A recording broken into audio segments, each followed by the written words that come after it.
তো আজকে আমরা ইউনিট 3 পড়ছিলাম।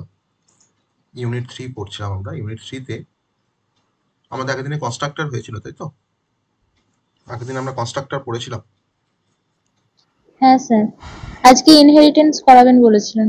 হ্যাঁ, বলেছিলাম করাবো, কিন্তু আজকে যে অবস্থা স্টুডেন্টের, তো সেক্ষেত্রে আমি ভাবছি যেটা, যে ইনহেরিটেন্সের আগে আরেকটা কনসেপ্ট আমাদের এখানে বাকি আছে, সেটা হচ্ছে দিস কিওয়ার্ড। দিস কিওয়ার্ড আমরা পড়িনি এখন। তো দিস কিওয়ার্ডটা যদি আজকে আমরা একটু কভার করি, ঠিক আছে? দিস কিওয়ার্ডটা যদি আমরা একটু কভার করি,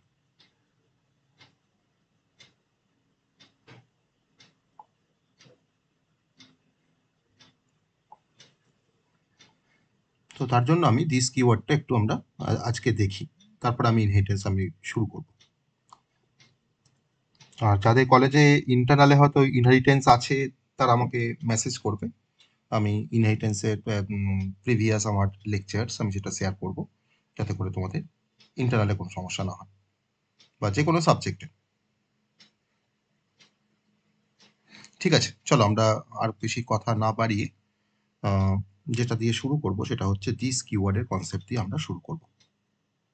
তো খুব ইম্পর্টেন্ট একটা কনসেপ্ট জাভাতে, দিস কিওয়ার্ডের কনসেপ্ট। তো দিস কিওয়ার্ডকে অনেকভাবে এলাবোরেট করা যায়। তো দিস কিওয়ার্ড আমাদের যেটুকু কনসেপ্ট দরকার সেটুকু কনসেপ্টই আমরা পড়ব। তো দিস কিওয়ার্ডকে জাভাতে আরেকটা নামে ডাকা হয়, that is a reference variable. এটাকে রেফারেন্স ভেরিয়েবল বলা হয় কেন না, তার কারণটা আমরা এখানে দেখার চেষ্টা করব, যে এটা কেন রেফারেন্স ভেরিয়েবল বলা হয় দিস কিওয়ার্ডকে বা দিসকে। তো দিস বেসিক্যালি একটা কিওয়ার্ড। তো আমার যে কোনো অবজেক্টের ক্ষেত্রে আমরা সবাই জানি যে অবজেক্টের কিছু স্টেট থাকে, কিছু বিহেভিয়ার থাকে, যেটা আমরা অবজেক্ট পড়ার সময় আমরা সেটা দেখে এসেছি, যে অবজেক্টের কিছু স্টেট থাকে আর কিছু তার বিহেভিয়ার থাকে। স্টেট মানে হচ্ছে তার কিছু কোনো অবজেক্টের কোনো ভেরিয়েবলকে আমরা স্টেট বলছি, আর তার কোনো ফাংশনকে বা মেথডকে আমরা বলছি তার বিহেভিয়ার। তো এটা আমার কাছে ধরে না, যদি একটা অবজেক্ট হয় তাহলে তার স্টেট আর বিহেভিয়ার আছে যে কোনো অবজেক্টে। তাহলে আমার এই যে দিস যে কিওয়ার্ডটা বা দিস যে রেফারেন্স ভেরিয়েবলটা, এই দিস রেফারেন্স ভেরিয়েবলটা সবসময় সে রেফার করে আমার কারেন্ট যে অবজেক্টকে, সেই কারেন্ট অবজেক্টটাকে সে সবসময় রেফার করে। তো এটাই কিন্তু দিসের মেন কাজ, যে দিস কিওয়ার্ড বা দিস রেফারেন্স ভেরিয়েবল সবসময় কারেন্ট অবজেক্টকে সে রেফার করছে। বিভিন্ন ভাবে সে রেফার করতে পারে, তার লট অফ ইউজেস আছে দিস কিওয়ার্ডে, সেই ইউজেসগুলো আমরা পরে আসছি। তো দিস হচ্ছে একটা রেফারেন্স ভেরিয়েবল, যে কিনা আমাদের জাভাতে কোনো অবজেক্টকে সবসময় সে রেফার করে। তো যেহেতু সবসময় রেফার করছে কারেন্ট অবজেক্টটাকে, তার জন্য দিসকে অনেক সময় রেফারেন্স ভেরিয়েবল হিসাবে এটাকে ট্রিট করা হয়। এবার এই দিস কিওয়ার্ড আমরা আগে আগে হয়তো দেখবে আমরা কিছু ভেরিয়েবলের কনসেপ্ট আমরা ক্লিয়ার করেছিলাম জাভাতে। ডিফারেন্ট টাইপের ভেরিয়েবল, যেমন আমরা দেখো ইনস্ট্যান্স ভেরিয়েবলের কনসেপ্ট আমরা পড়েছি, ইনস্ট্যান্স ভেরিয়েবল। সেকেন্ড কনসেপ্ট একটা দেখেছিলাম স্ট্যাটিক, আমরা স্ট্যাটিক কিওয়ার্ড পড়েছি, সেখান থেকে আমরা স্ট্যাটিক ভেরিয়েবলের কনসেপ্ট আমরা দেখেছি। তো স্ট্যাটিক ভেরিয়েবল, ইনস্ট্যান্স ভেরিয়েবল। আরেকটা ভেরিয়েবল হচ্ছে লোকাল ভেরিয়েবল। যদি কোনো মেথডের মধ্যে কোনো ভেরিয়েবল তুমি ডিক্লেয়ার করো, তাকে বলা হয় লোকাল ভেরিয়েবল। তো এই ইনস্ট্যান্স ভেরিয়েবল কাকে বলা হয়, ক্লাসের মধ্যে আমরা যে ভেরিয়েবলগুলোকে ব্যবহার করি, that is a instance variable. আর স্ট্যাটিক কিওয়ার্ড দিয়ে যে ভেরিয়েবলগুলোকে ডিক্লেয়ার করি, that is a static variable. তো আমরা কিন্তু স্ট্যাটিক কিওয়ার্ড কিন্তু অলরেডি আমরা পড়ে এসেছি, বা স্ট্যাটিক ভেরিয়েবলের কনসেপ্ট, স্ট্যাটিক ফাংশনের কনসেপ্ট কিন্তু আমরা পড়েছি। তো আমাদের দিস কিওয়ার্ড বুঝতে গেলে কিন্তু ইনস্ট্যান্স ভেরিয়েবলের কনসেপ্ট একটু দরকার, বা একটু ইনস্ট্যান্স ভেরিয়েবলের কনসেপ্ট দিয়ে আমরা কিন্তু দিসটাকে আমরা নিয়ে কাজ করতে পারবো। তো এবার আমি জাস্ট দিস সম্বন্ধে, দিসটা কি একটা রেফারেন্স ভেরিয়েবল, দিস একটা কোনো অবজেক্টের কারেন্ট অবজেক্টের স্টেট বা বিহেভিয়ারটাকে সবসময় পয়েন্ট করে বা ইন্ডিকেট করে।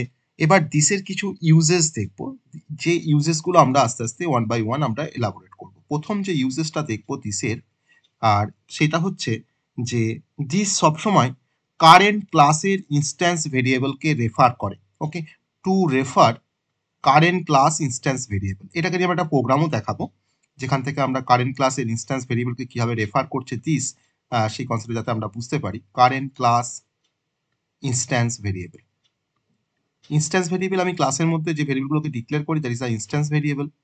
তো যত ওই ক্লাসে যত ইনস্ট্যান্স তৈরি করি তত কিন্তু ভেরিয়েবলগুলোর ভ্যালু আমরা চাইলে ডিফারেন্ট ভাবে ডিফারেন্ট অবজেক্টের মধ্যে আমরা ভেরিয়েবলগুলোর ভ্যালুকে আমরা রাখতে পারি।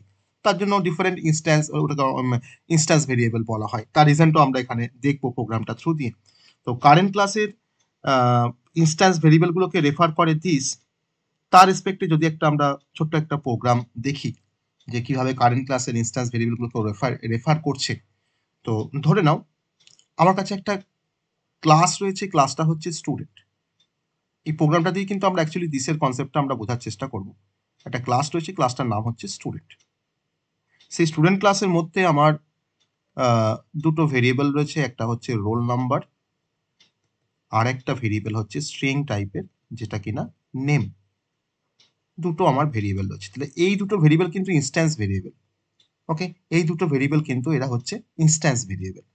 আর আমি যদি আরেকটা ভেরিয়েবল এখানে নিই ফ্লোট, তো সেটাও ইনস্ট্যান্স ভেরিয়েবল, ফ্লোট ফি বলে একটা ভেরিয়েবল নিলাম, ফি। এবার এই ক্লাসের মধ্যে দেখো, এই ক্লাসের মধ্যে আমি একটা কনস্ট্রাক্টরকে ডিফাইন করছি। ক্লাসের যার নাম আমার কনস্ট্রাক্টরের নামটা সেম হয়, সেটা আমরা আগের দিনে পড়েছি। তাহলে এই ক্লাসে যদি একটা কনস্ট্রাক্টরকে ডিফাইন করি, তার নামটাও নিশ্চয়ই স্টুডেন্ট হবে।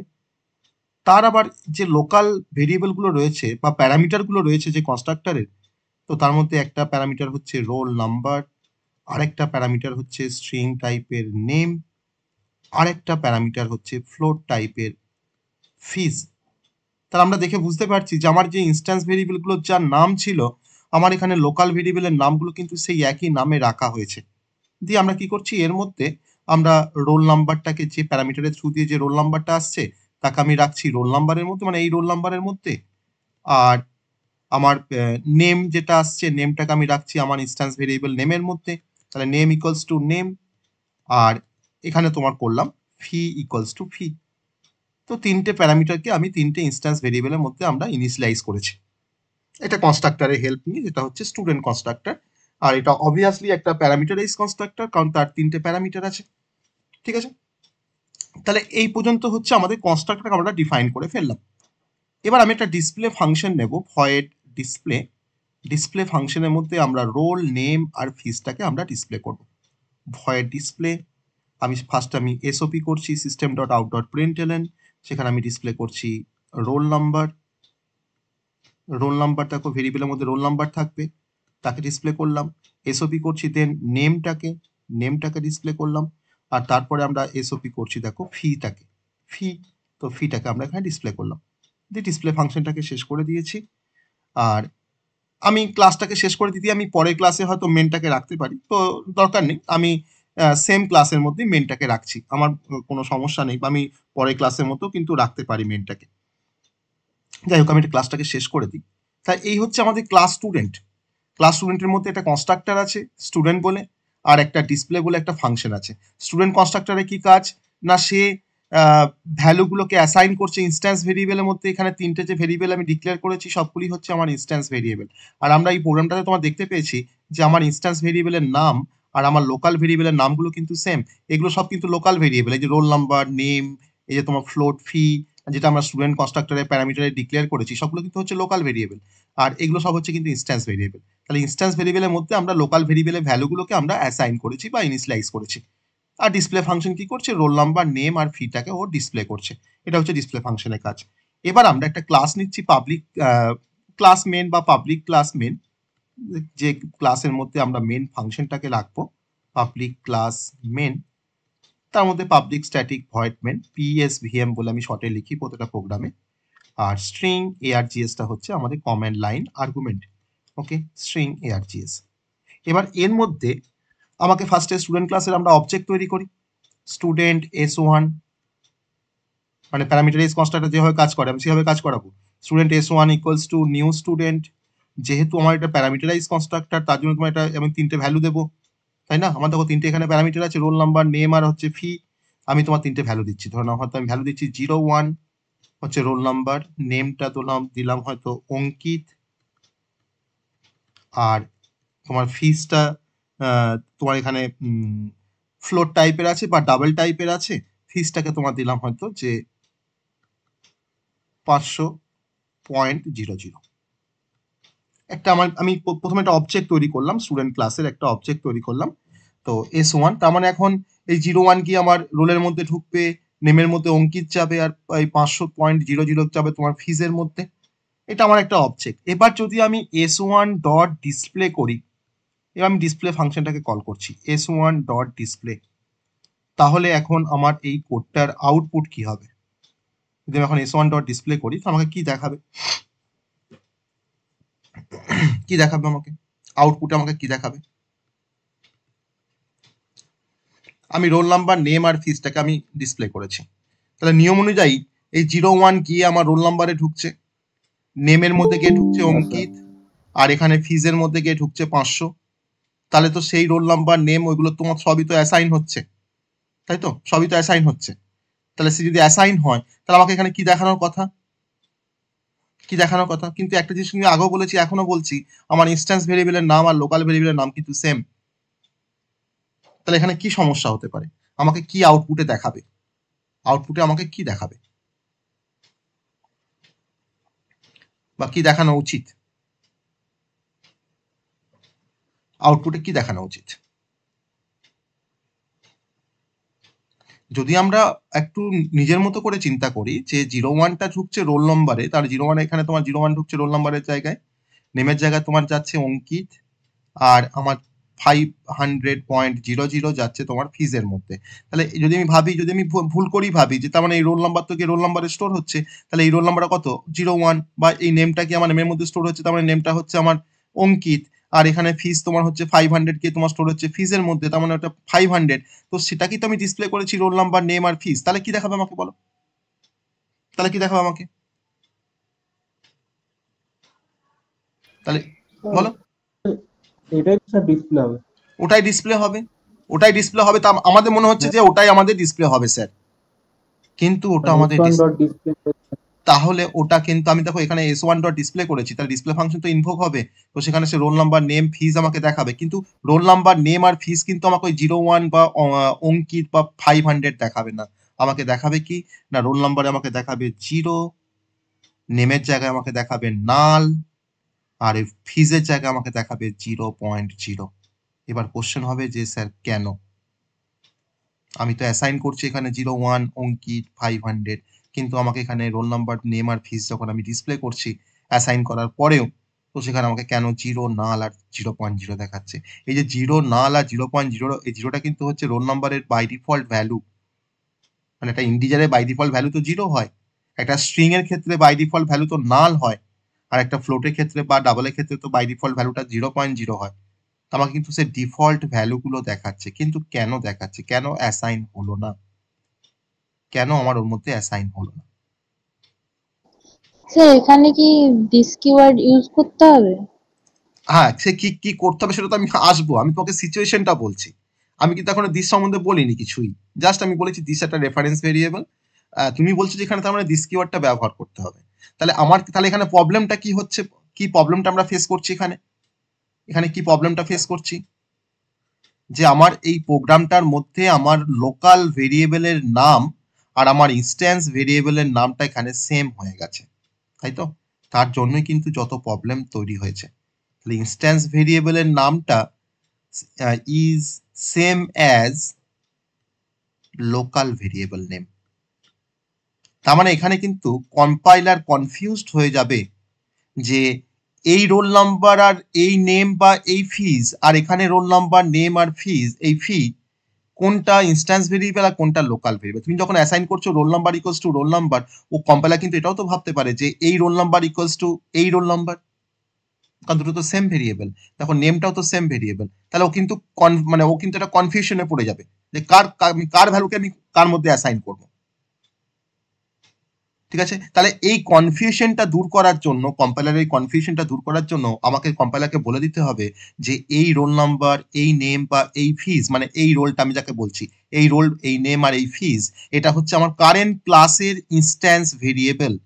তার জন্য এই রোল নাম্বার, নেম আর এই ফিজের আগে যদি আমরা দিস ডট রোল নাম্বার লিখি, বা যদি আমি দিস ডট নেম লিখি, আর যদি আমি দিস ডট ফি লিখি, তাহলে কিন্তু আর কোনো অ্যাম্বিগুইটি থাকছে না। তখন কম্পাইলার বুঝতে পারছে দিস ডট রোল নাম্বার মানে হচ্ছে কারেন্ট ক্লাসের instance variable, this dot name মানে হচ্ছে কারেন্ট ক্লাসের ইনস্ট্যান্স ভেরিয়েবল নেম, আর দিস ডট ফি মানে হচ্ছে কারেন্ট ক্লাসের ইনস্ট্যান্স ভেরিয়েবল ফি।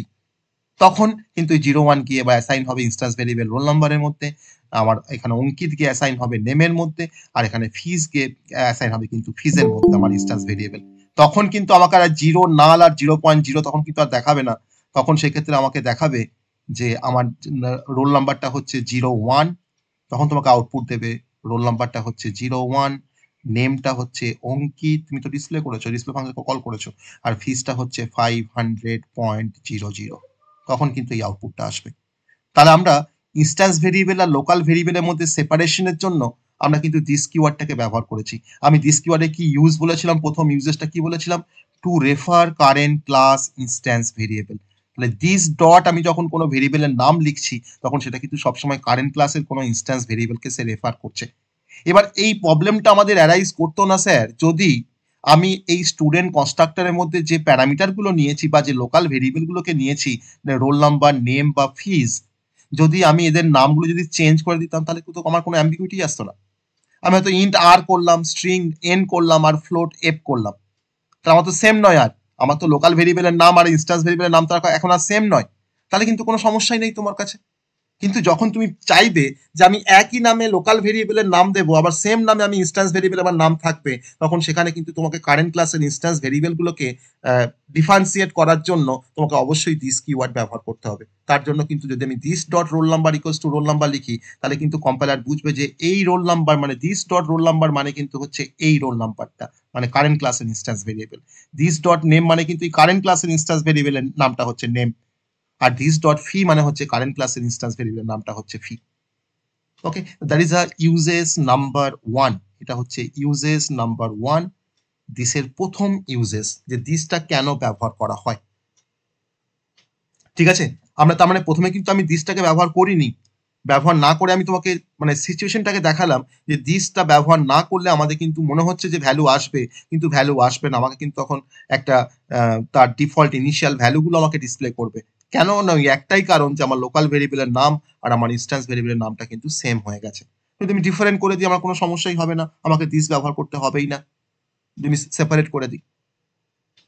ঠিক আছে, তাহলে এটা হচ্ছে আমাদের দিসের প্রথম পারপাস, প্রথম ইউজেস। আমরা সবাই বুঝতে পারলাম এই ইউজেসটা বা পারপাসটা, সবাই বুঝতে পেরেছি এই পারপাসটা, সবাই বুঝতে পেরেছি। হ্যাঁ স্যার। বাকিরা একটু রেসপন্স করো। হ্যাঁ স্যার, পেরেছি। এবার তোমরা বলবে যদি আমি স্টুডেন্ট ক্লাসের স্যার আর একটা অবজেক্ট নিই s2 ইকুয়ালস টু, যদি লিখি new student, new student, roll number লিখলাম 02, নেমটাকে দিলাম হয়তো অনিল, আর ফিসটাকে দিলাম হয়তো 800.00 দিয়ে এখন যদি তোমার ডিসপ্লে করি s2 ডট ডিসপ্লেকে যদি কল করি s2 ডট ডিসপ্লে, তাহলে আমাদের কি আউটপুট আসবে। প্রথমত s1 ডট ডিসপ্লে করার জন্য তোমার যা আসার 01 অঙ্কিত 500 তো এসছে, তাহলে এখন এই s2 ডট ডিসপ্লে করলে কি আউটপুট আসবে। তাহলে কি স্যার 02 অনিল আর 800 আছে? 02 অনিল আর 800, হ্যাঁ এটা আসবে কি কেন, এটা তো আসবে। আমি তো প্রথমটা যেভাবে করেছি সেকেন্ড অবজেক্ট তৈরি করে তো আমার তার মানে আরেকটা অবজেক্ট তৈরি হয়েছে s2, তো তারা তো সেম সেম প্রপার্টি, সে তোমার তো সেম ভাবেই কাজ করবে। তাহলে এখন 02 অনিল আর এদিকে তোমার আসছে 800.00। ওকে, তাহলে আমরা যত অবজেক্ট তৈরি করব তার রেসপেক্টে কিন্তু আমরা কাজটা করতে পারি। আমার দিসের পারপাসটা শুধুমাত্র সে রেফারেন্স ভেরিয়েবলগুলোকে সে রেফার করছে কারেন্ট ক্লাসে, তো এটুকু তার জাস্ট কাজ। ওকে, আবার এই প্রোগ্রামটা আমাদের দিস ব্যবহার করতে হতো না যদি আমি এখানে লোকাল ভেরিয়েবলের নামগুলো যদি আমি চেঞ্জ করে অন্য নাম দিতাম, তোমাদের সেম না হতো, তো আমাকে দিস ব্যবহার করতেই হতো না। তো দিস দিয়ে আমরা কিন্তু ডিফারেন্সিয়েট করতে পারছি লোকাল ভেরিয়েবলের সাথে আমার ইনস্ট্যান্স ভেরিয়েবলের। এটা হচ্ছে আমাদের ফার্স্ট ইউজেস। ওকে, প্রথম অ্যাপ্লিকেশন বলতে পারো বা ইউজেস বলতে পারো দিসের। ঠিক আছে, কেন দিস লাগতো না, কখন দিস লাগতো না, কার কেন দিস লাগছে, সেই রিজনটা নিশ্চয়ই আমরা বুঝতে পেরেছি সবাই, যে দিস কেন লাগছে আর কেন কেন লাগতো না, কখন লাগতো না, তাই তো সবাই বুঝতে পেরেছি। এবার আমরা সেকেন্ড ইউজেস দেখবো দিসের, এটা আমি তো প্রথম ইউজেস বললাম, আমি সেকেন্ড ইউজেস দেখবো, uses number 2। This can be used to, this can be used to এটা আরেকটা খুব ইম্পর্টেন্ট একটা uses, to invoke current class method, current class method, current class method, এটা দিসের আরেকটা ইউজেস। কিন্তু সেই কারেন্ট ক্লাসের মেথডটাকে সে কিন্তু ইনভোক করবে ইমপ্লিসিটলি। ইমপ্লিসিটলি মানে হচ্ছে ইন্টারনালি, ওকে, ইমপ্লিসিটলি মানে হচ্ছে ইন্টারনালি, আর এক্সপ্লিসিটলি মানে হয় সবসময় এক্সটার্নালি। তো সে কিন্তু কারেন্ট ক্লাসের মেথডটাকে সে কিন্তু ইমপ্লিসিটলি ইনভোক করবে, ওকে, ইনভোক করবে। এটা আমাদের সেকেন্ড ইউজেস। এই সেকেন্ড ইউজেসটা নিয়ে আমাদের অবশ্যই একটা এক্সাম্পল আমাদের দেখতে হবে। সেকেন্ড ইউজেসটা যে যে কারেন্ট ক্লাসের মেথডকে দিস সবসময় ইনভোক করে, তার একটা এক্সাম্পল দেখি আমরা। একটা একটু ছোট্ট এক্সাম্পল দেখবো। যে ধরে নাও আমার কাছে একটা ক্লাস আছে, ক্লাসটার নাম হচ্ছে এ, ক্লাসটার নাম বলেছি এ। সেই ক্লাসটার মধ্যে একটা মেথড আছে, মেথডটার নাম বলেছি এম, এম মেথড, এম একটা মেথড। তার মধ্যে একটা মেসেজ ডিসপ্লে করা আছে, সেটা এসওপি করা আছে যে হ্যালো এম, হ্যালো এম বলে একটা মেসেজকে ডিসপ্লে করা আছে। আর আমার এখানে আরেকটা মেথড আছে, সেটা হচ্ছে ভয়েড এন, ভয়েড এন। তার মধ্যে প্রথমেই লেখা আছে ভয়েড এন এর মধ্যে ফার্স্টে ডিসপ্লে করা আছে হ্যালো এন বলে মেসেজ ডিসপ্লে করা আছে, হ্যালো এন। দেন তারপরে তোমার লেখা আছে this dot M, this dot M দিয়ে মেথড, যেমন আমরা মেথড কল করি, জাস্ট দিস ডট এম আমি কল করছি, দিস ডট এম মেথডটাকে কল করছি দিস দিয়ে, এনটাকে শেষ করলাম, ক্লাসটাকেও শেষ করলাম। এবার আমার একটা মেন ক্লাস রয়েছে যার মধ্যে আমি পাবলিক স্ট্যাটিক ভয়েড মেন লিখবো বা মেন ফাংশনটাকে রাখবো যে ক্লাসের মধ্যে, তার জন্য একটা সেপারেট ক্লাস বানিয়ে নিয়েছি পাবলিক স্ট্যাটিক ভয়েড মেন। এর মধ্যে আমার comment line argument string args রয়েছে। এবার আমি ওই ক্লাসটার একটা অবজেক্ট তৈরি করব, এই ক্লাসের একটা অবজেক্ট তৈরি করব। দেখো এই ক্লাসের মধ্যে কোনো কনস্ট্রাক্টর আছে নাকি? এই ক্লাসের মধ্যে কোনো কনস্ট্রাক্টর আছে? Yes or no? এই ক্লাসের মধ্যে কোনো কনস্ট্রাক্টর আছে? নেই স্যার। নেই, কোনো কনস্ট্রাক্টর নেই। তাহলে আমি এই ক্লাসের একটা অবজেক্ট তৈরি করলাম। অবজেক্ট তৈরি করে তার অবজেক্টের নামটা কি না স্মল এ। এখন স্মল এ দিয়ে আমি কল করছি এন ফাংশনটাকে বা এন মেথডটাকে। দেখো এন মেথডটাকে কল করলাম এ দিয়ে, তাহলে A dot N method call করেছি। অবজেক্টের সঙ্গে সবসময় ডট দিয়ে কল করতে হয়, দিয়ে মেনটাকে শেষ করে দিয়েছি, ক্লাসটাকে শেষ করে দিয়েছি। তাহলে আমার এই কোডটার আউটপুট কি হবে? এখন ফার্স্টে কোন মেথডটা কল হবে? আমি তো কল করেছি অনলি এন মেথডটাকে। তাহলে এখন কন্ট্রোলটা যখনই তোমার এ ডট যখন এন মেথড কল পাচ্ছে, তখন কন্ট্রোলটা এখন কোথায় চলে যাবে? না এন মেথডের কাছে তোমার চলে আসবে কন্ট্রোলটা, দিয়ে এন মেথডটাকে এক্সিকিউট করবে। তার প্রথমেই প্রথম লাইনে কি পাচ্ছে? এসওপি কি পাচ্ছে? Hello N. তোমাকে ফার্স্টে কি দেখাবে? হ্যালো এন দেখাবে। হ্যালো এন দেখানোর পর তারপরের লাইনে আসছে, তারপর লাইনে গিয়ে কি দেখছে? This dot M. তার মানে দিস ডট এম মানে হচ্ছে এখানে দিসটা কিন্তু রেফার করছে বা ইনভোক করছে কারেন্ট ক্লাস। কারেন্ট ক্লাস কোনটা? এই ক্লাস। তাহলে কারেন্ট ক্লাসের কোনো মেথডকে, তো দেখো কারেন্ট ক্লাসের মধ্যে আমার এম একটা মেথড আছে অলরেডি, তাই দেখো সে কিন্তু কারেন্ট ক্লাসের মেথডটাকে ইনভোক করছে। অথবা এখন কিন্তু এই লাইনে যাওয়ার পর দিস ডট এম তার মানে আবার কল হচ্ছে, আবার কিন্তু কন্ট্রোলটা কিন্তু এখান থেকে চলে আসবে এন এম মেথডের কাছে, তাকে এক্সিকিউট করবে। তার মধ্যে কি লেখা আছে? এসওপি করা আছে না হ্যালো এম। দেন এখানে তোমাকে দেখাবে হ্যালো এম। হ্যালো এম দেখানোর পর কন্ট্রোলটা কিন্তু যখন ভয়েড মেথড যখন শেষ হয়ে গেল, তখন সে কিন্তু আবার ব্যাক করবে আমার এন মেথডের তোমার লাস্ট লাইনে। ব্যাক করলো, ক্লাস শেষ হয়ে গেল, তারপরে কিন্তু কন্ট্রোলটা তোমার ব্যাক করছে আবার আমার মেন ক্লাসের কাছে বা মেন ফাংশনের কাছে, দিয়ে নেক্সট লাইনে গিয়ে আমার মেন শেষ, আমার ক্লাস শেষ। তাহলে ইন দ্য মিন টাইম আমাকে কিন্তু দেখাচ্ছে হ্যালো এন আর হচ্ছে হ্যালো এম। ওকে, তাহলে আমি এখানে this dot M method call করেছি, মানে হচ্ছে আমি কারেন্ট ক্লাসের কোনো মেথডকে ইনভোক করছি, দেখো দিস কিওয়ার্ড দিয়ে। অতএব দিস, এটাও কিন্তু তোমার দিসের আরেকটা অ্যাপ্লিকেশন বা আরেকটা ইউজেস, যে দিস দিয়ে আমরা কারেন্ট ক্লাসের কোনো মেথডকে আমরা ইনভোক করতে পারি। কারণ দেখো আমার তো এরকম তো অনেক ক্লাস থাকতে পারে, যে ক্লাসের মধ্যে তোমার ধরো হয়তো আরো এম বলে মেথড থাকতে পারে। আমার ধরো ক্লাস বি আছে, তার মধ্যে হয়তো ক্লাসে আমার ভয়েড এম বলে একটা মেথড আছে। তাহলে আমি যখন দিস ডট যখন এম কল করছি, তখন কোন ক্লাসে মেথডটাকে আমি কল করব, মানে আমার এমটা কোন ক্লাসে মেথডটা কল হবে, এ ক্লাসের না বি ক্লাসের, তার মানে কিন্তু দিস ডট যদি তুমি এম লেখো, তার মানে কিন্তু সেটা বুঝবে কম্পাইলার যে এ কিন্তু সবসময় কারেন্ট ক্লাসের কোনো মেথডকেও ইনভোক করছে, তার জন্য সে দিস ডট এম লিখেছে। ওকে, তো তার জন্য এখানে হ্যালো এন দেখিয়েছে আর আমাকে আউটপুট দেখিয়েছে হ্যালো এম। ওকে, তাহলে এটা আমরা বুঝতে পারলাম সবাই। দিসের সেকেন্ড ইউজেস সবাই বুঝতে পেরেছি? দিসের সেকেন্ড ইউজেস, হ্যাঁ স্যার। এটা খুব সিম্পল, মানে আমি খুব সিম্পল প্রোগ্রাম দিয়ে কিন্তু এটাকে আমরা দেখেছি, খুব সিম্পল প্রোগ্রাম একটা। আমি আর একটা লাস্ট ইউজেস দেখবো দিসের, যেটা কনস্ট্রাক্টর দিয়ে, যে দিসকে আমরা ব্যবহার করে আমরা কোনো কারেন্ট ক্লাসের কোনো কনস্ট্রাক্টরকে ইনভোক করতে পারবো। সেটাও কিন্তু দিসের আর একটা ইউজেস বা একটা অ্যাপ্লিকেশন বলতে পারো, যে to invoke current class constructor. Third যে ইউজেসটা আমরা দেখছি, uses number 3, to invoke current class constructor. পরীক্ষায় যেটা কোশ্চেন দেয় সেটা হচ্ছে যে what are the purpose of this keyword.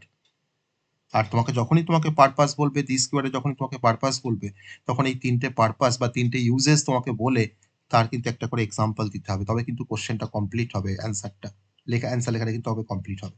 ওকে, আর বলতে পারে হোয়াট ইজ দিস কিওয়ার্ড, আর and what are the purpose of this keyword. 4 number থেকে 5 নাম্বার থাকে। আর এই কোশ্চেনটা কিন্তু একটা কমন কোশ্চেন, যেটা পরীক্ষাতে আসে 1 বছর পর পর। ওকে, আবার পরপর 2 বছরও এসছে purpose of the this keyword. তো to invoke the current class constructor, তো আমি যে ক্লাসের মধ্যে দিসটাকে ব্যবহার করব, তো সেখানে আমরা কারেন্ট ক্লাসে, আর কারেন্ট ক্লাসের কনস্ট্রাক্টরটাকে তোমার ইনভোক করার জন্য তোমার যে সিনট্যাক্সটা ব্যবহার করা হয়, that is a this opening closing. Okay, যখন তুমি দিস ওপেনিং ক্লোজিং লিখবে, তার মানে বোঝাবে যে কারেন্ট ক্লাসের যে কনস্ট্রাক্টর সেটা কিন্তু তখন ইনভোক হবে। ওকে, এই সিনট্যাক্সটা কিন্তু তখন আমাকে ফলো করতে হবে, দিস ওপেনিং ক্লোজিং। ওকে, যেমন করে ফাংশন কল করি আমরা। তাহলে এখন আমরা এখানে একটা এক্সাম্পল দেখবো, ওই একই রকম ক্লাস এ আর ক্লাস বি দিয়ে। ক্লাস এ একটা ক্লাস, সেই ক্লাসের মধ্যে আমার এ নামে একটা কনস্ট্রাক্টর আছে, এ নামে একটা ডিফল্ট কনস্ট্রাক্টর আছে, তার মধ্যে আমি একটা মেসেজকে ডিসপ্লে করেছি, সেটা হচ্ছে এসওপি করেছি হ্যালো এ বলে একটা মেসেজকে আমি ডিসপ্লে করেছি। এ কনস্ট্রাক্টরটাকে দেখো শেষ করে দিলাম। এ কিন্তু একটা কনস্ট্রাক্টর, যেহেতু ক্লাসের নামটা এ আছে। ঠিক আছে, এবার আমি ওই নামেই একটা প্যারামিটারাইজ কনস্ট্রাক্টর নিচ্ছি এ নামে, ইন্টিজার এক্স একটা প্যারামিটার দিলাম, এক্সটা হচ্ছে প্যারামিটার, আর মেথডটার নাম হচ্ছে এ। এটা কিন্তু একটা প্যারামিটারাইজ কনস্ট্রাক্টর, কারণ ক্লাসের নাম আর এ দেখো এটা তোমার সেম। এবার এই প্যারামিটারাইজ কনস্ট্রাক্টরের মধ্যে আমি প্রথম যে স্টেটমেন্টটা লিখছি, that is a this opening closing. তার মানে বলো তো এখানে দিস ওপেনিং ক্লোজিং মানে কি দেখাবে, কি হবে এখানে? আমি যখন এই দিস ওপেনিং ক্লোজিং নিলাম, তার মানে কি হবে? তাহলে এই জায়গাটা এখন কে কল হবে, বলো কি কল হবে? এই জায়গাতে তোমার কে কল হবে বলতে পারছি না। দিস দিয়ে তোমরা আমরা কি করতে পারি, to invoke the current class constructor. তাহলে আমার কারেন্ট ক্লাসে কোনটা, কারেন্ট ক্লাসের ডিফল্ট কনস্ট্রাক্টর কোনটা, এ। তার মধ্যে কি মেসেজ আছে, হ্যালো এ আছে। তাহলে দিস ওপেনিং ক্লোজিং মানে কিন্তু এই পার্টিকুলার লাইনে বা এই পয়েন্টে কিন্তু আমার এই যে কনস্ট্রাক্টরটা আছে তোমার, সেটা কিন্তু ইনভোক হবে, অর্থাৎ কিন্তু আমাকে তখন দেখাবে হ্যালো এ। তারপর আমাকে এসওপি করবে এক্সট্রা, যে এক্সট্রা আমি পাস করব অবজেক্ট তৈরি করার সময়। ওকে, তাহলে এটা আমার ক্লাসটা গেল। এবার ক্লাস মেনকে ডিফাইন করব, ওর পরের প্রোগ্রামের পার্ট ক্লাস মেনের মধ্যে আমার পাবলিক স্ট্যাটিক ভয়েড মেন, আমি পাশে এখানে স্ট্রিং args আছে আমার অ্যাজ আ প্যারামিটার। দেন আমি এখন এই ক্লাসের একটা অবজেক্ট তৈরি করছি, small a equals to new a. আর নিউ এ করলে তো হবে না, যদি তোমার এখানে দেখো প্যারামিটারাইজ কনস্ট্রাক্টর আছে, একটা প্যারামিটার নেয় এক্স, যেটা ইন্টিজার টাইপের, আমি তখন এখানে পাস করলাম একটা প্যারামিটার ধরো 10টা ইন্টিজার টাইপের নাম্বার। তাহলে এখন এই কলটা করার সময়, মানে এই অবজেক্টটা তৈরি করার সময় আমার কোন কনস্ট্রাক্টরটা কল হবে? এখানে তো দুটো কনস্ট্রাক্টর আছে, তাহলে এটা কনস্ট্রাক্টর ওভারলোডিং। তো আমার এখানে কোনটা কল হবে, a capital a small a equals to new a যখন 10 করেছি, তাহলে কোনটা কল হবে দুটোর মধ্যে? Sir capital a. যার আমার দুটোই তো ক্যাপিটাল এ আছে, সেটা দ্বিতীয় নাম্বারটা কল হবে। তাহলে দ্বিতীয় নাম্বারটা কি নাম, ওটাকে কি বলা হয়, ওটাকে কি টাইপের কনস্ট্রাক্টর বলা হয়? প্রথমটা কি টাইপের কনস্ট্রাক্টর আর সেকেন্ডটাই বা কি টাইপের কনস্ট্রাক্টর বলো দেখি। স্যার সেকেন্ডটা প্যারামিটারাইজড কনস্ট্রাক্টর আর প্রথমটা ডিফল্ট কনস্ট্রাক্টর। Default constructor. তাহলে আমি এখন অবজেক্ট তৈরি করার সময় প্যারামিটার পাস করেছি কিনা, করেছি তো, ইয়েস। তাহলে এখন কোনটা কল হবে? আমার এখন কল হবে তোমার সেকেন্ড বলবো না, বলবো আমরা আমার এখন প্যারামিটারাইজ কনস্ট্রাক্টর কল হবে। আর যদি তোমার এটা যদি কল হয় তাহলে এই 10টাকে কার মধ্যে অ্যাসাইন হবে? এক্স এর মধ্যে তোমার 10 অ্যাসাইন হবে, তাই না? তা আবার এবার 10 অ্যাসাইন হয়ে গেল, তার পরের লাইনে কি আছে না দিস। আর এখানে দিস মানে কিন্তু ইন্টারনালি কিন্তু কল করবে আমার এই যে ডিফল্ট কনস্ট্রাক্টর এ তাকে, তখন তোমার কি দেখাবে? হ্যালো এ দেখাবে। তাহলে আমার প্রোগ্রামে কিন্তু প্রথম আউটপুটটা হচ্ছে হ্যালো এ। তারপরে কি হচ্ছে? এসওপি করেছি এক্সটাকে, এক্স এর ভ্যালু কত না, এক্স এর ভ্যালু দেখো তোমার 10, তখন আমাকে ডিসপ্লে করছে 10 দিয়ে, তারপর ব্যাক করে এখানে ফিরে আসছে। আমি মেনটাকে শেষ করলাম, আমি ক্লাসটাকে শেষ করলাম। তাহলে আমার প্রোগ্রামটার আউটপুট হচ্ছে ফার্স্ট আমাকে দেখাচ্ছে হ্যালো এ, আর তারপর আমাকে দেখাচ্ছে 10। তাহলে কেন প্রথমে হ্যালো এ দেখালো, কেন তারপরে আমাকে এম দেখালো, সেই রিজনটা 10 দেখালো, সেই রিজনটা আমরা বুঝতে পেরেছি। তো এখানে দিস দিয়ে আমরা কারেন্ট ক্লাসের কনস্ট্রাক্টরটাকে বা ডিফল্ট কনস্ট্রাক্টরটাকে আমরা কল করতে পারছি, সেটা আমরা এখানে বুঝতে পারলাম এই প্রোগ্রামটা থ্রু দিয়ে। পেরেছি যে to invoke current class constructor মানে আমরা দিস দিয়ে কিভাবে কারেন্ট ক্লাসের কনস্ট্রাক্টরকে আমরা ইনভোক করছি সেটা বুঝতে পারলাম এই প্রোগ্রামের থ্রু দিয়ে। হ্যাঁ স্যার। হুম। হ্যাঁ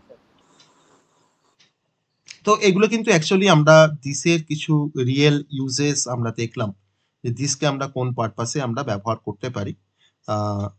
তো তার আর এছাড়া আমাদের দিসের আরো অনেক ইউজেস আছে, আমরা কিন্তু মেনলি এই 3টে ইউজেসের কথা আমরা জানবো। ওকে, বা এই 3টে ইউজেস আমরা ভালো করে দেখে রাখবো। পরীক্ষা যদি আমাদের পারপাস দেয় বা ইউজেস দেয়, তখন কিন্তু আমরা এই 3টে ইউজেস আমরা ব্যবহার করতে পারবো। তো আমি কিন্তু দিসটা আমরা এখানেই শেষ করলাম। তো দিসটা আমি জাস্ট এই 3টে কনসেপ্ট দেখালাম দিসের মধ্যে, ইউজেস 1, ইউজেস 2 আর ইউজেস 3 বা পারপাস 1, পারপাস 2, পারপাস 3 বলতে পারো। আর দিসের ছোট্ট করে যদি একটু ডেফিনেশন দেওয়ার চেষ্টা করি, যেটা হচ্ছে যে দিস হচ্ছে একটা বেসিক্যালি কিওয়ার্ড, আর it refers to the current method বা it refers to the current class constructor, but আবার এটাও বলতে পারি যে it refers to the current class instance variable. Okay, আর এটা কিন্তু অ্যাকচুয়ালি তার জন্য যেহেতু তোমার সবসময় রেফার করে, তো তার জন্য কিন্তু দিসকে অনেক সময় রেফারেন্স ভেরিয়েবলও বলা হয়। আর যে রেফারেন্স ভেরিয়েবল কিন্তু সবসময় কিন্তু কারেন্ট ক্লাসকে ও ইন্ডিকেট করছে, কারেন্ট ক্লাসের ইনস্ট্যান্স ভেরিয়েবল, কারেন্ট ক্লাসের কনস্ট্রাক্টর, কারেন্ট ক্লাসের মেথড, সবসময় কিন্তু কারেন্ট ক্লাসে মানে ও কিন্তু কারেন্ট ক্লাসকে ও রেফার করতে থাকে। তো এই হচ্ছে অ্যাকচুয়ালি আমাদের দিস কিওয়ার্ডের পারপাস।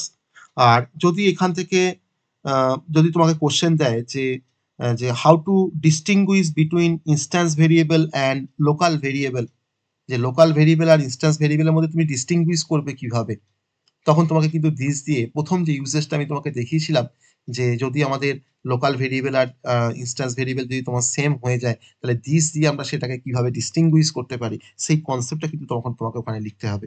ঠিক আছে? তো এটাও কিন্তু একটা কোশ্চেন হতে পারে যে আমরা কি করে ইনস্ট্যান্স ভেরিয়েবল আর আমাদের লোকাল ভেরিয়েবল গুলোকে আমরা কিভাবে ডিস্টিংগুইশ করব বা কি করে আমরা সেপারেট করব, সেটা কিন্তু একটা কোশ্চেন হতে পারে। তো এই হচ্ছে আমাদের দিসের অ্যাকচুয়াল ইউজেস।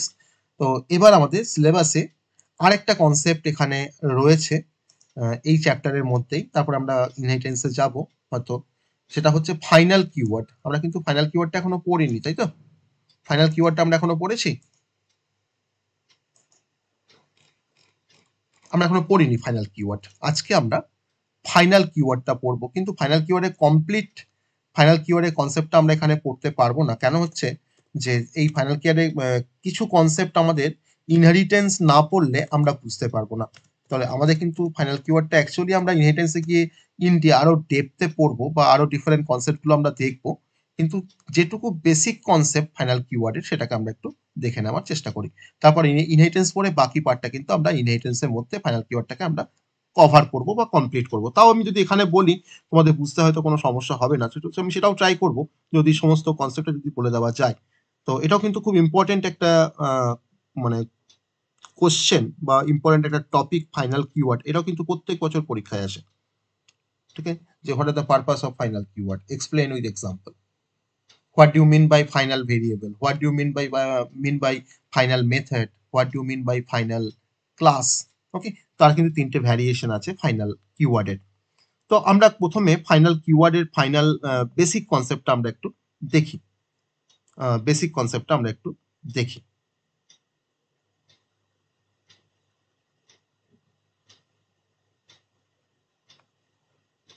এক মিনিট দাঁড়াও।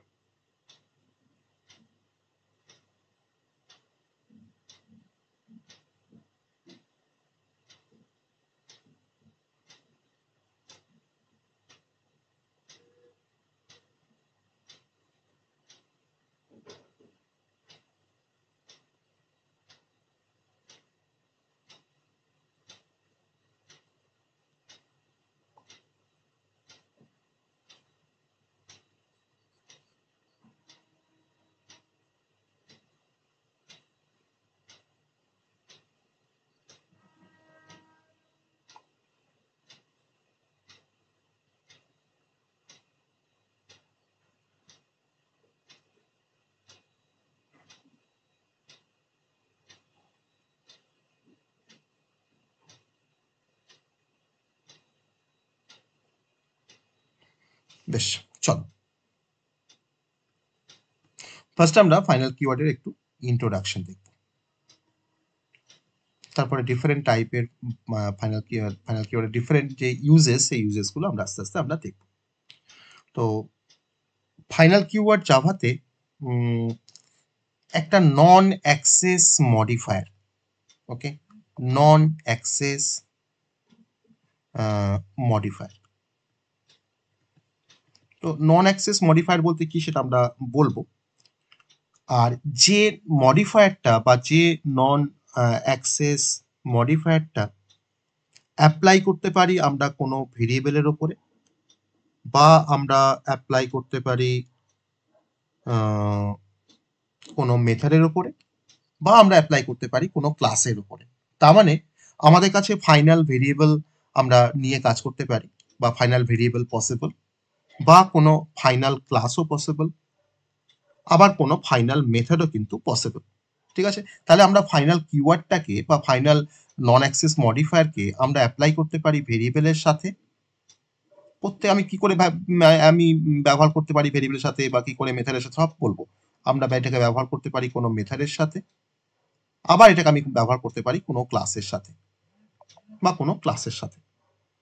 তো এবার এই যে ফাইনাল কিওয়ার্ড, সেই ফাইনাল কিওয়ার্ডের মধ্যে প্রথম আমরা যে ভ্যারিয়েশনটা পড়বো সেটা হচ্ছে ফাইনাল ভেরিয়েবল। আমরা কোনো ভেরিয়েবলকে আমরা অ্যাজ আ ফাইনাল ডিক্লেয়ার করতে পারি। তাহলে কি হয়, কোনো ভেরিয়েবলকে যদি আমরা ফাইনাল ডিক্লেয়ার করি তাহলে সেই ভেরিয়েবলটা কি ধরনের ভেরিয়েবল হয় সেটা আমরা একটু দেখার চেষ্টা করি। আর ফাইনাল ভেরিয়েবল ডিক্লেয়ার করার যে সিনট্যাক্সটা, আমাকে নর্মাল ভেরিয়েবল আমরা কিভাবে ডিক্লেয়ার করি, না একটা নর্মাল ভেরিয়েবল ধরো আমি ডিক্লেয়ার করছি ইন্টিজার ম্যাক্স বলে একটা ভেরিয়েবল নিলাম, ইকুয়ালস টু হয়তো লিখলাম 100, এটা নর্মাল ভেরিয়েবল। কিন্তু এই ভেরিয়েবলটা ডিক্লারেশনের আগে যদি আমি ফাইনাল কিওয়ার্ডটাকে যদি আমি যোগ করে দিই তাহলে কিন্তু এটা একটা ফাইনাল ভেরিয়েবল হয়ে গেল।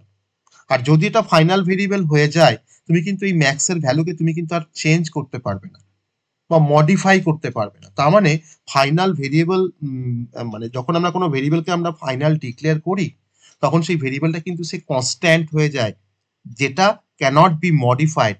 তুমি যদি একবার কোনো ভ্যালু অ্যাসাইন করে দাও সেই ভেরিয়েবলটার মধ্যে বা সেই ফাইনাল ভেরিয়েবলটার মধ্যে, তুমি তার ভ্যালু কিন্তু কোনোভাবে আর চেঞ্জ করতে পারবে না। ওকে, তাহলে একটা ফাইনাল ভেরিয়েবল কে ডিক্লেয়ার করার জন্য আমাকে ফাইনাল কিওয়ার্ড ব্যবহার করতে হয়। আমরা ফাইনাল কিওয়ার্ড ব্যবহার করে কোনো ভেরিয়েবলকে আমরা ফাইনাল ডিক্লেয়ার করতে পারি।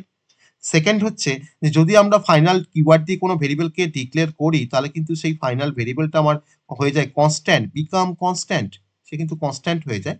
আমরা সিতে কোনো কনস্ট্যান্টকে ডিক্লেয়ার করার জন্য আমরা সিওএনএসটি কিওয়ার্ডটা ব্যবহার করতাম, কিন্তু জাভাতে কিন্তু এই ধরনের কোনো কিওয়ার্ড নেই। তো আমাকে কোনো কনস্ট্যান্ট ডিক্লেয়ার করতে গেলে জাভাতে আমাকে বেসিক্যালি ফাইনাল কিওয়ার্ডের হেল্প নিয়ে কোনো ফাইনাল ভেরিয়েবলকে আমাকে ডিক্লেয়ার করতে হয়। ওকে, আর যেহেতু আমার কনস্ট্যান্ট হয়ে গেছে তার মানে কিন্তু আমরা সেটাকে একবার যদি অ্যাসাইন করে দিই তাহলে কিন্তু আমরা সেটাকে কোনোভাবে আমরা মডিফাই করতে পারি না, cannot be modified. Okay, cannot be modified once assigned. আমি যদি একবার অ্যাসাইন করে দিই তাহলে কিন্তু আমরা কোনোভাবেই আর মডিফাই করতে পারি না। ওকে, তো এটা হচ্ছে ফাইনাল ভেরিয়েবলের জাস্ট ইন্ট্রোডাক্টরি কনসেপ্ট, ফাইনাল ভেরিয়েবলের জাস্ট ইন্ট্রোডাক্টরি কনসেপ্ট। এবার আমরা একটা এক্সাম্পল দেখবো আমরা ফাইনাল ভেরিয়েবল দিয়ে কিভাবে কাজ করা যায়। তো খুব সিম্পল একটা এক্সাম্পলের থ্রুতে আমরা ফাইনাল ভেরিয়েবলের কনসেপ্টটাকে আমরা দেখার চেষ্টা করি। ধরুন আমার কাছে একটা ক্লাস আছে, ক্লাসটার নাম বললাম হয়তো এক্সাম্পল বলে একটা ক্লাস নিলাম। ক্লাসটার মধ্যে আমি ক্লাসটার নাম দিচ্ছি এক্সাম্পল। আমি এখান থেকে প্রোগ্রামটাকে শুরু করছি। ক্লাসটার নাম দিচ্ছি এক্সাম্পল। ক্লাসের মধ্যে আমার একটা ফাইনাল ভেরিয়েবল আছে। তো ফাইনাল ভেরিয়েবল আছে মানে আমি তাকে ডিক্লেয়ার করছি final integer max equals to 100। আর আমার এখানে একটা ডিসপ্লে ফাংশন আছে, ভয়েড ডিসপ্লে, যে ডিসপ্লে ফাংশন কিন্তু এই ম্যাক্সটাকে হয়তো ডিসপ্লে করবে। ডিসপ্লে ফাংশনের মধ্যে আমরা কি করছি না, ডিসপ্লে ফাংশনের মধ্যে আমি যদি এখানে ডিসপ্লে ফাংশনের মধ্যে আমি যখন এখানে তোমার জাস্ট আমি এসওপি করলাম যে ম্যাক্স ভ্যালু ইকুয়ালস টু, ম্যাক্সটাকে ডিসপ্লে করব, max value equals to plus ম্যাক্সটাকে আমি ডিসপ্লে করছি, যে আমি এই ডিসপ্লে ফাংশনটাকে আমি শেষ করে দিয়েছি। আমি ওই সেম ক্লাসের মধ্যে আমার পাবলিক স্ট্যাটিক ভয়েড মেনও আছে, public static void main string args, আমি ওখানেই একবারে কল করে নেব। মানে মেনটাকে যেন আমি আর সেপারেট কোনো ক্লাস নিলাম না, যেহেতু আমার ছোট একটা প্রোগ্রাম, আমি এখন এক্সাম্পল ক্লাসের অবজেক্ট তৈরি করব, না হলে তো আমি তার মেথডগুলোকে অ্যাক্সেস করতে পারবো না, তাই না? তো এক্সাম্পল ক্লাসের আমি একটা অবজেক্ট তৈরি করছি, যে অবজেক্টের নাম দিলাম obj equals to new example, যেভাবে আমরা অবজেক্ট তৈরি করি জাভাতে, নিউ এক্সাম্পল। এবার আমি ওই অবজেক্টটাকে দিয়ে আমি ডিসপ্লে ফাংশনটাকে কল করছি, obj.display করে আমি ডিসপ্লে ফাংশনটাকে আমি এখন কল করছি। তাহলে আমাদের কি দেখাবে, আমি মেনটাকে শেষ করলাম, দিয়ে এবার ক্লাসটাকে শেষ করে দিলাম। তাহলে আমাদের এটা রেসপেক্ট আউটপুটটা কি হবে, আমি একটা ফাইনাল ভেরিয়েবলকে ডিক্লেয়ার করেছি, তাকে আমি ডিসপ্লে ফাংশনের মধ্যে তাকে আমি কল করছি, বা তাকে আমি ডিসপ্লে করেছি। তাহলে এটা আমার এটা আউটপুট কি হবে, বলো তাড়াতাড়ি বলো, কি আউটপুট হবে? max value is equal to 100. Max value equals to 100, max value equals two তোমাকে দেখাবে 100, সেটা আমরা সবাই বুঝতে পেরেছি, খুব সহজ একটা program, max value equals to 100। এবার যদি তুমি ডিসপ্লে ফাংশনের মধ্যে যদি তুমি এরকম কোনো কাজ করতে চাও, যে ডিসপ্লে ফাংশনের মধ্যে তুমি হয়তো এরকম একটা কাজ করতে যাচ্ছ, যে ম্যাক্স ইকুয়ালস টু 200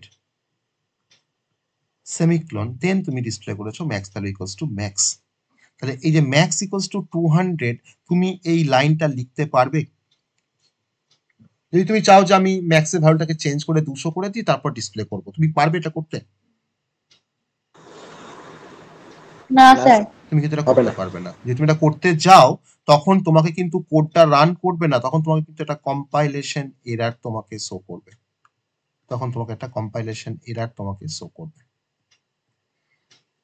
ওকে? তার মানে ফাইনাল ভেরিয়েবল আমি যদি একবার ডিক্লেয়ার করে দিই বা অ্যাসাইন করে দিই কোনো ভ্যালুকে, তারপরে কিন্তু আমি নতুন করে আর সেই ফাইনাল ভেরিয়েবলটাকে কিন্তু আমি আর নতুন কোনো ভ্যালু আমি অ্যাসাইন করতে পারবো না, মানে তুমি সেটাকে কোনোভাবেই তুমি মডিফাই করতে পারবে না।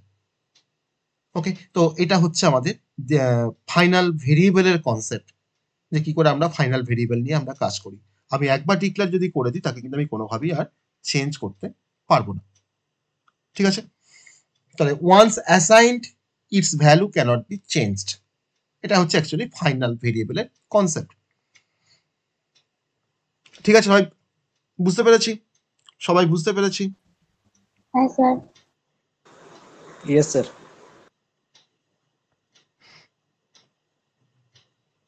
এবার আমরা ফাইনাল মেথড বা ফাইনাল ক্লাস যে কনসেপ্টগুলো যদি আমরা বলার চেষ্টা করি, তাহলে কিন্তু সেখানে আমাদের ছোট্ট করে ইনহেরিটেন্সের কনসেপ্ট দরকার। তো আমি সেটাকে চাইছি না এখন বলতে, ইনহেরিটেন্সটা শিখে নিয়ে আমরা যদি ফাইনাল মেথড আর ফাইনাল ক্লাসের কনসেপ্টটা বলি, তখন কিন্তু তোমাদের কাছে বুঝতে জিনিসটা আরো সহজ হবে। আর যদি তোমরা বলো যে স্যার না স্যার এখন বলে দিন একসাথে, সেখানে কিন্তু ইনহেরিটেন্সের একটা কনসেপ্ট রয়েছে, আমরা জাস্ট এখানে ডিরাইভ করব, আর কিছু নয়, আমরা কোডটাকে দিয়ে ডিরাইভ করব, তাহলে কিন্তু একসাথে আমাদের দুটো কনসেপ্ট আমাদের হয়ে যাবে। তো কি করবো বলো, ফাইনাল মেথড আর ফাইনাল ক্লাসটা এর সাথে বলে নেবো, না ইনহেরিটেন্স পড়তে পড়তে সেটা বলবো? তোমরা যেটা বলবে।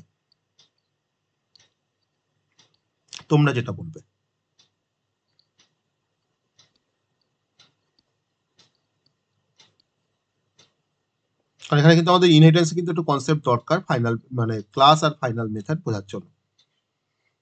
ইনহেরিটেন্স মানে একটু কনসেপ্ট জানতে হবে ইনহেরিটেন্সের।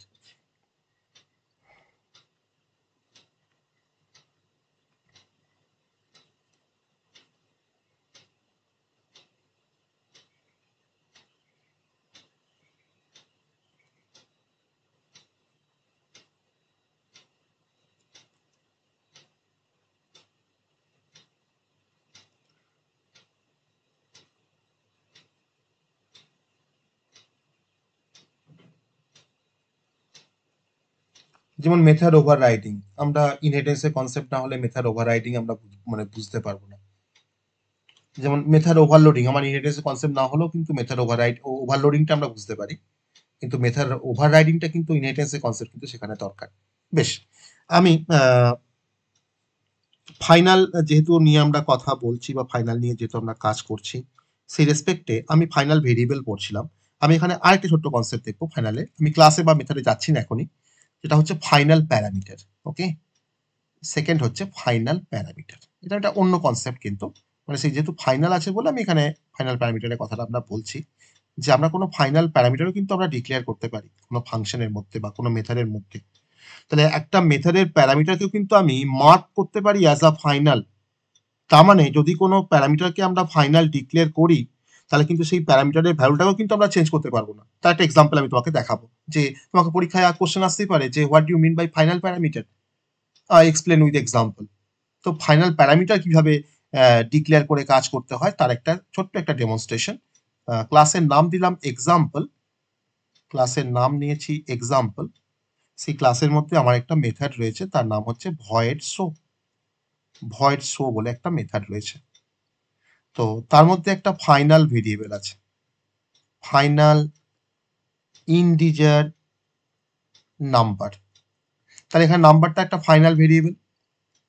তাহলে আমি এখন যদি ভাবি যে এই মেথডটার মধ্যে নাম্বারটার মধ্যে কোনো ভ্যালুকে ধরে নাও হয়তো আমি অ্যাসাইন করব, আমি কিন্তু করতে পারবো না, ঠিক আছে, কারণ এটা কিন্তু ফাইনাল ভেরিয়েবল।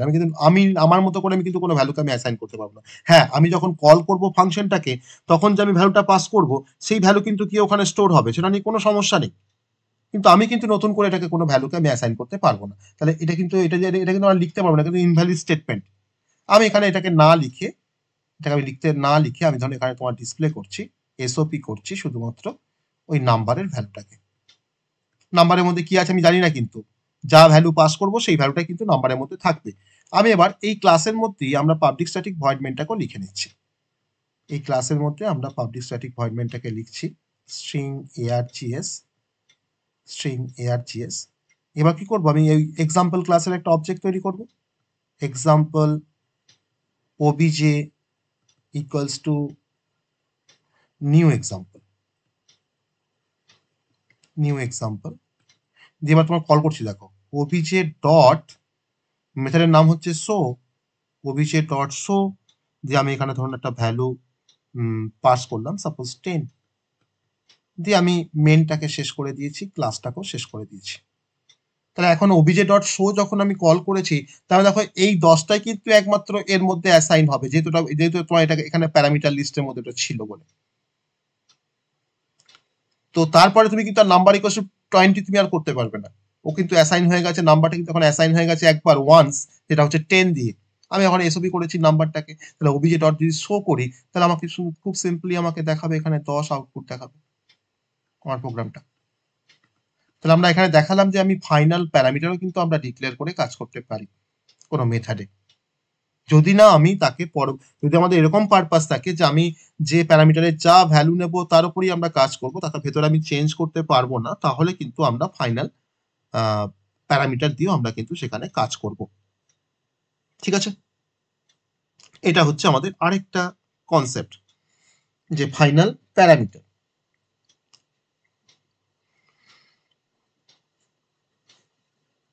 আরেকটা কনসেপ্ট দেখাবো এই ফাইনাল নিয়ে, সেটা হচ্ছে ফাইনাল উইথ স্ট্যাটিক ভেরিয়েবল। আমি ফাইনালটাকে ব্যবহার করব স্ট্যাটিকের সাথে, আমরা স্ট্যাটিকটাও পড়ে এসেছি, আমি ফাইনালটাকে এখন ব্যবহার করব স্ট্যাটিকের সাথে। তো final with static variable next concept, সেটা হচ্ছে ফাইনাল উইথ স্ট্যাটিক ভেরিয়েবল। আমাকে স্ট্যাটিক ভেরিয়েবল সম্বন্ধে খুব সংক্ষেপে একটু বলো দেখি, যে স্ট্যাটিক ভেরিয়েবলের কি প্রপার্টি বা কি, হোয়াট ইজ স্ট্যাটিক ভেরিয়েবল। আমরা কি পড়েছিলাম স্ট্যাটিক ভেরিয়েবল সম্বন্ধে। স্ট্যাটিক ভেরিয়েবল পড়েছি, স্ট্যাটিক মেথড পড়েছি, আর স্ট্যাটিক ব্লক পড়েছি, তাই না? তো স্ট্যাটিক ভেরিয়েবলের কি পারপাস একটু বলো দেখি আমাকে, বা কি কাজে ব্যবহার করা হয় স্ট্যাটিক, বা স্ট্যাটিক ভেরিয়েবল ডিক্লেয়ার করলে সেটা কার প্রপার্টি হয়, কোনো অবজেক্টের না পুরো ক্লাসের? একটু আমাকে খুব সংক্ষেপে বলো দেখি যে হোয়াট ইজ স্ট্যাটিক ভেরিয়েবল।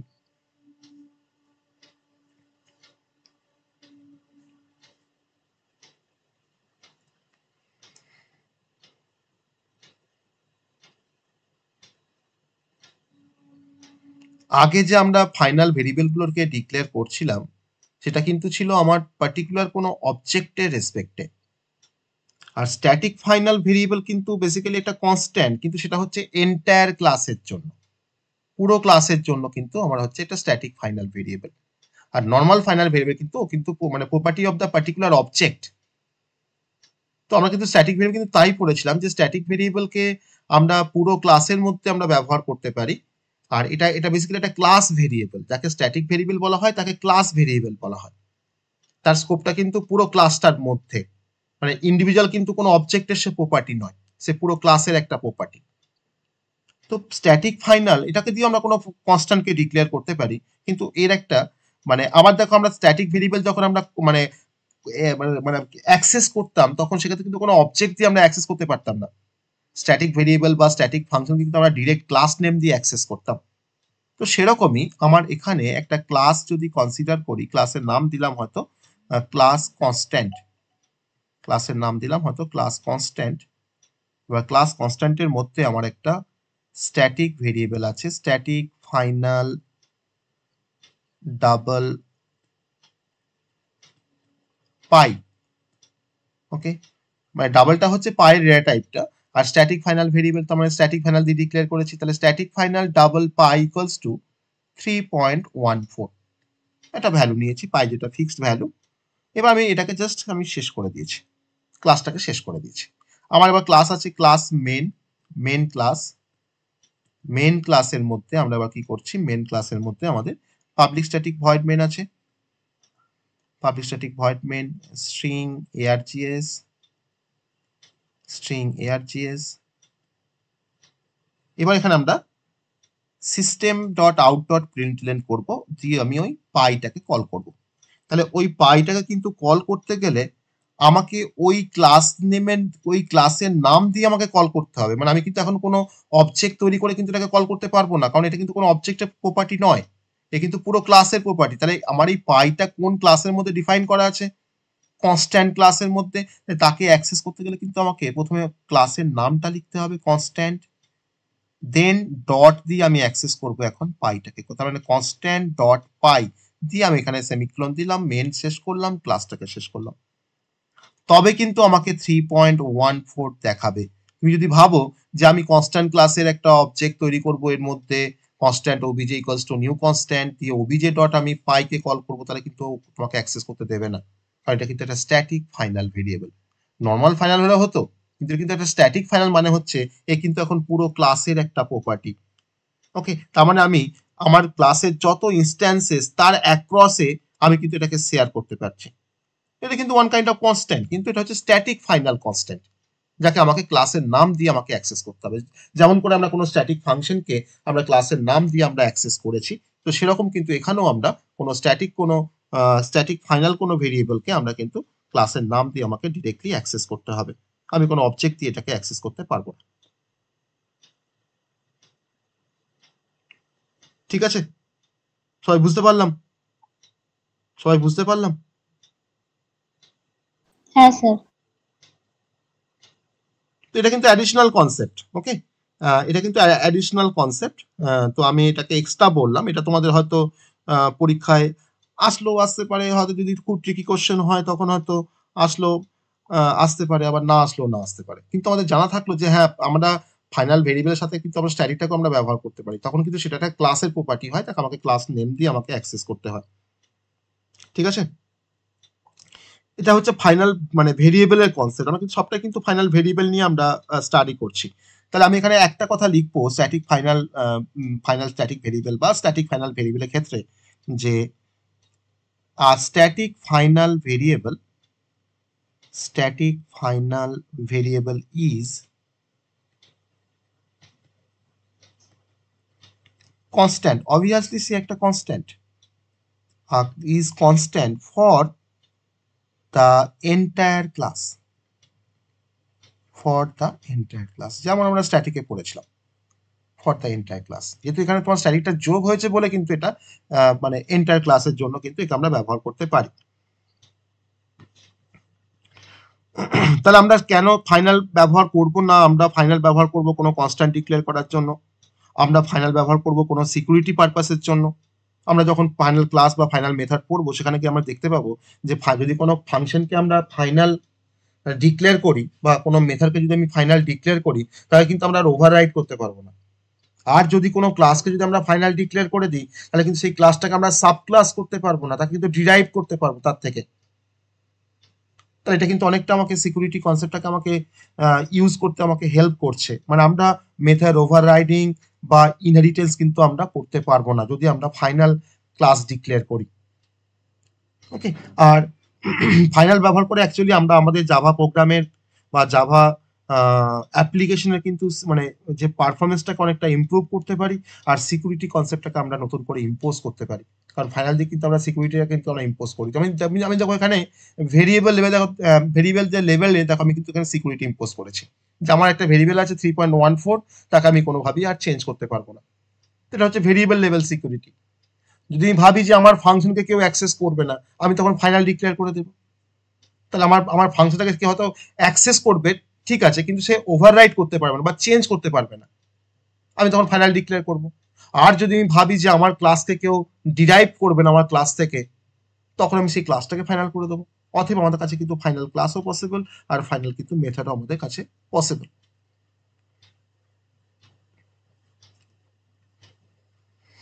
তা আমাদের ফাইনাল কিওয়ার্ডটাও কিন্তু আমরা ক্লাস আর মেথডটা, আমি যেটা বললাম যে ক্লাস আর মেথডটা আমরা ইনহেরিটেন্স পড়তে গিয়ে পড়বো, তাহলে সেখানে সব থেকে ভালো আমরা ওটাকে মানে প্যারিটি রেখে পড়াতে পারবো বা বলতে পারবো, পুরো কনসেপ্ট তোমাদের কাছে ক্লিয়ার হয়ে যাবে।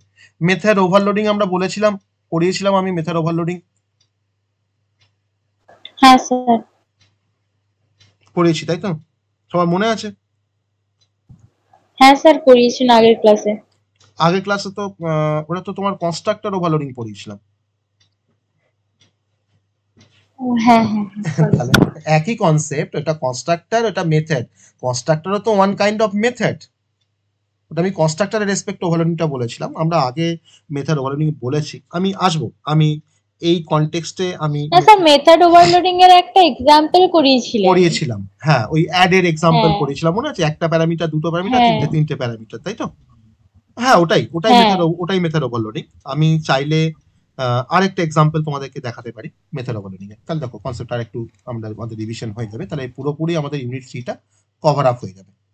আমি মেথড ওভারলোডিং এর একটা অন্য একটা এক্সাম্পল দিই বা কনসেপ্টটা আমি একটু জাস্ট ডিটেলসে না বললেও, আমি যেহেতু আগে একবার বলেছি, তো এখানে খুব সংক্ষেপে আমি কনসেপ্টটাকে একটু ডিসকাস করব আর এক্সাম্পলটাকে আমরা ভালো করে বোঝার চেষ্টা করব। ওকে, মেথড ওভারলোডিং।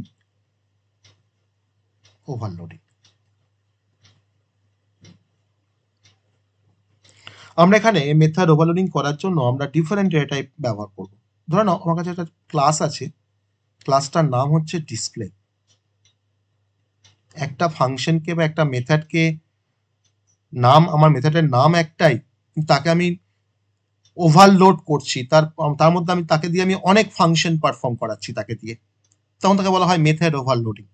তো আমার কাছে একটা ক্লাস আছে, ক্লাস ডিসপ্লে ক্লাসের মধ্যে আমার একটা মেথড রয়েছে, তার নাম হচ্ছে শো বলে একটা মেথড। তার মধ্যে আমি একটা প্যারামিটার নিয়েছি ইন্টিজার এ, সে আমাকে শো করে ওই ইন্টিজার ভ্যালুটাকে, সে আমাকে শো করছে, এসওপি করছে ওই ইন্টিজার টাইপের ওই ভ্যালুটাকে। ওকে, আমাকে তো একটা মেসেজ দেখাচ্ছে ইন্টিজার কোলন প্লাস এ, ওই এটাকে আমাকে দেখাচ্ছে, ইন্টিজার কোলন দিয়ে আমাকে এর ভ্যালুটাকে দেখাবে, যে ভ্যালুটা আমি পাস করবো ওই ফাংশনটা কল করার সময়। আমার কাছে শো নামে আরেকটা ফাংশন আছে। দেখো একটা মেথড, আমার তো মেথড ওভারলোডিং মানে সেখানে মোর দ্যান ওয়ান মেথড থাকবে আর প্রত্যেকটা মেথডের নাম কিন্তু সেম থাকবে, কিন্তু তারা ডিফার করবে একে অপরের সাথে কিন্তু তাদের নাম্বার অফ প্যারামিটার আর টাইপ অফ প্যারামিটার। আমাদের এখানে ডাবল টাইপের একটা ভেরিয়েবল আছে, ডাবল এ। সে আবার ডিসপ্লে করছে এসওপি করছে ডাবল কোলন প্লাস এ। তো যখন আমি শোকে যখন কল করবো ডাবল কোনো ভ্যালু দিয়ে, তখন আমার এই ফাংশনটা কল হবে, আর তখন সে আমাকে দেখাবে ডাবল কোলন দিয়ে সেই ডাবল ভ্যালুটা। আমার কাছে আরেকটা শো ফাংশন আছে, ভয়েড শো। আমি একটা ফাংশনকে দেখো কত রকম ভাবে ওভারলোড করছি। তার প্যারামিটারটা হচ্ছে তোমার স্ট্রিং টাইপের একটা প্যারামিটার, স্ট্রিং এসটিআর। আমি সেখানেও তোমার ডিসপ্লে করছি, এসওপি করে ডিসপ্লে করছি যে স্ট্রিং কোলন প্লাস এসটিআর দিয়ে শোটাকে এখানে আমি ক্লোজ করলাম। ওকে, দিয়ে আমি এবার ফাংশন আমার ক্লাসটাকেও আমি এখানে শেষ করলাম, ক্লাসটাকেও শেষ করে দিলাম, ডিসপ্লে ক্লাসটাকে। এবার পাশে আমি ক্লাস মেন নেব, ক্লাস মেন, তার মধ্যে আমার পাবলিক স্ট্যাটিক ভয়েড মেন আছে। আমার একটা ক্লাসের মধ্যে তিনটে মেথডের নাম দেখো সেম, তাহলে একই নামের মেথডকে আমি ডিফারেন্ট ভাবে আমরা ওভারলোড করেছি বা তাদের উপরে অনেক দায়িত্ব চাপিয়ে দিয়েছি, আলাদা আলাদা দায়িত্ব চাপিয়ে দিয়েছি, কিন্তু আমার নাম কিন্তু একটাই, কিন্তু তাদের পারপাস কিন্তু ডিফারেন্ট। এবার আমি ওই ডিসপ্লে ক্লাসের একটা অবজেক্ট তৈরি করব। ডিসপ্লে ক্লাসের একটা অবজেক্ট তৈরি করলাম, OBJ equals to new display. এবার আমি প্রথমে কল করছি ওবিজে ডট শো, তখন পাস করছি 10। তাহলে এখন কোন মেথডটা কল হবে? ওবিজে ডট শো করলে আমাদের কোন মেথডটা কল হবে? স্যার ফার্স্টটা। ফার্স্ট, যার প্যারামিটার তোমার ইন্টিজার টাইপের প্যারামিটার যে নেয়, যে মেথডটা, যে শো মেথডটা। আমি যদি ওবিজে ডট শো করে যদি আমি এখানে কল পাস করি 10.5, তাহলে যে মেথডের প্যারামিটার আছে ডাবল টাইপের, এখন সেই মেথডটা কল হবে। আর যদি আমরা ওবিজে ডট শো করে যদি আমি পাস করি একটা স্ট্রিং টাইপের কোনো ভ্যালু, ধরে নাও হয়তো হ্যালো, স্ট্রিং টাইপের ভ্যালু যখন পাস করছি তখন তো আমি ডবল কোটের মধ্যে দিয়ে পাস করছি। দেন আমি মেন আর ক্লাস মেন আমি শেষ করলাম। তাহলে এখন আমার এই তিনটে আমরা একই অবজেক্টের হেল্প নিয়ে দেখো আমি ওই তিনটে মেথডকে কল করেছি, তিনটে কিন্তু সেম মেথড, কিন্তু তারা ডিফার করছে প্যারামিটার লিস্টের উপর ডিপেন্ড করে। তো প্রথমবারে আমার কল হচ্ছে এই ফাংশনটা ইনভোক হচ্ছে, সেকেন্ড বারে আমার এই ফাংশনটা ইনভোক হচ্ছে, থার্ড টাইমস আমার এই ফাংশনটা ইনভোক হচ্ছে।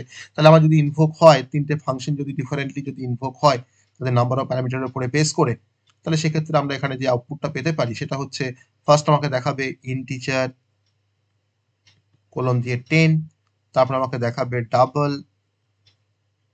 কোলন দিয়ে 10.5, আর তারপর আমাকে দেখাবে স্ট্রিং কোলন দিয়ে আমাকে দেখাচ্ছে হ্যালো। ওকে, এখানে কোনো ডাবল কোড হবে না, আমি তো এখানে ডাবল কোড পাস করেছি, প্যারামিটারে পাস করেছি, আমার কিন্তু ডিসপ্লে করার সময় কিন্তু কোনো ডাবল কোড আসবে না। ওকে, তাহলে এটা হচ্ছে আমাদের কোডটার আউটপুট। তাহলে এখান থেকে আমরা মেথড ওভারলোডিং সম্বন্ধে যেটা বুঝলাম সেটা হচ্ছে যে মেথড ওভারলোডিং হচ্ছে জাভার একটা ফিচার্স, যে ফিচার্সটা অ্যালাউ করে মাল্টিপল মেথডকে একটা সেম ক্লাসের মধ্যে, যাদের কিনা সেম নাম থাকবে কিন্তু তাদের ডিফারেন্ট প্যারামিটার থাকবে। ডিফারেন্ট প্যারামিটার মানে ডিফারেন্ট টাইপের প্যারামিটার হতে পারে, ডিফারেন্ট নাম্বার হতে পারে, বা অর্ডার অফ দ্য প্যারামিটার কিন্তু ডিফারেন্ট হতে পারে। ঠিক আছে, তাকে আমরা বলছি মেথড ওভারলোডিং। এবার মেথড ওভারলোডিং হওয়ার জন্য কিছু রুলস আছে, আমাকে যদি মেথড ওভারলোডিং করতে হয় তার জন্য কিন্তু পার্টিকুলার কিছু রুলস আছে। কিরকম রুলস, যেটা আমি কিন্তু এখানে অ্যাপ্লাই করেছি, যে মেথডের যতগুলো মেথড থাকবে আমার ক্লাসের মধ্যে সমস্ত মেথডে কিন্তু সেম নেম থাকবে। আমার এখানে দেখো সমস্ত মেথডে দেখো তোমার সেম নাম আছে, নামগুলো দেখো সেম আছে, কিন্তু মেথডগুলো তারা তো সেম নামের, কিন্তু তাদের মাস্ট হ্যাভ ডিফারেন্ট প্যারামিটার বা ডিফারেন্ট প্যারামিটার লিস্ট। আমার প্রথম মেথডে দেখো তোমার ইন্টিজার এ একটা প্যারামিটার, এটা ইন্টিজার টাইপের প্যারামিটার। পরের মেথডে দেখো তোমার ডাবল এ টাইপের প্যারামিটার আছে, আর থার্ডে দেখো তোমার স্ট্রিং টাইপের প্যারামিটার আছে। নাম একই কিন্তু তারা কিন্তু প্যারামিটারগুলো দেখো তোমার ডিফারেন্ট। ওকে, আমার রিটার্ন টাইপ নিয়ে কোনো কাজ নেই, মানে রিটার্ন টাইপ কিন্তু does not determine the overloading. Okay, তাহলে এই রুলস গুলোকে ফলো করে আমরা কিন্তু মেথড ওভারলোডিং আমরা করেছি। তাহলে একই নাম, তার ডিফারেন্ট পারপাস, তাকে আমরা বলছি মেথড ওভারলোডিং। আর এই মেথড ওভারলোডিং কিন্তু একটা example of the compile time polymorphism. পলিমরফিজমকে আমরা টু টাইপে ডিভাইড করতে পারি, একটা হচ্ছে কম্পাইল টাইম পলিমরফিজম আর একটা হচ্ছে রান টাইম পলিমরফিজম।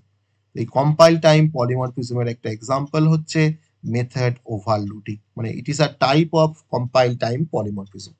মানে আমার এখানে অবজেক্টের সাথে এই যে মেথডগুলো যে অ্যাসোসিয়েশন হচ্ছে, যেটা কিন্তু হয় ডিউরিং কম্পাইল টাইম, তার জন্য মেথড ওভারলোডিংকে বলা হয় কম্পাইল টাইম পলিমরফিজম। তো এটা আমাদের জানার মধ্যে একটা কোশ্চেন অবশ্যই। আমরা পলিমরফিজম যখন আমরা ফিচার্স বলেছিলাম জাভার, সেখানে কিন্তু পলিমরফিজম নিয়ে আমরা ডিসকাশন করেছি সেখানে ফিচার্স বলার সময়। ওকে, আবার যদি তুমি একটা প্রোগ্রামে যদি তুমি তোমার যে প্যারামিটার গুলো আছে তার যদি তুমি মানে অর্ডারগুলোকে যদি তুমি চেঞ্জ করে দাও, তাহলেও কিন্তু সেটাও কিন্তু একটা ওভারলোডিং না। যেমন যেমন ধরে নাও, আমি এখন ওভারলোডিং এ আমি আরেকটা এক্সাম্পল দিচ্ছি, যেখানে আমি কিন্তু আমার অর্ডার অফ দ্য প্যারামিটারগুলোকে আমি চেঞ্জ করবো। আমার সেম প্যারামিটার থাকবে কিন্তু অর্ডার অফ দ্য প্যারামিটার কিন্তু তোমার চেঞ্জ হবে, তো সেটা কিন্তু ওয়ান কাইন্ড অফ ওভারলোডিং। তাহলে আমি এখন একটা এক্সাম্পল দেবো, সেটা হচ্ছে overloading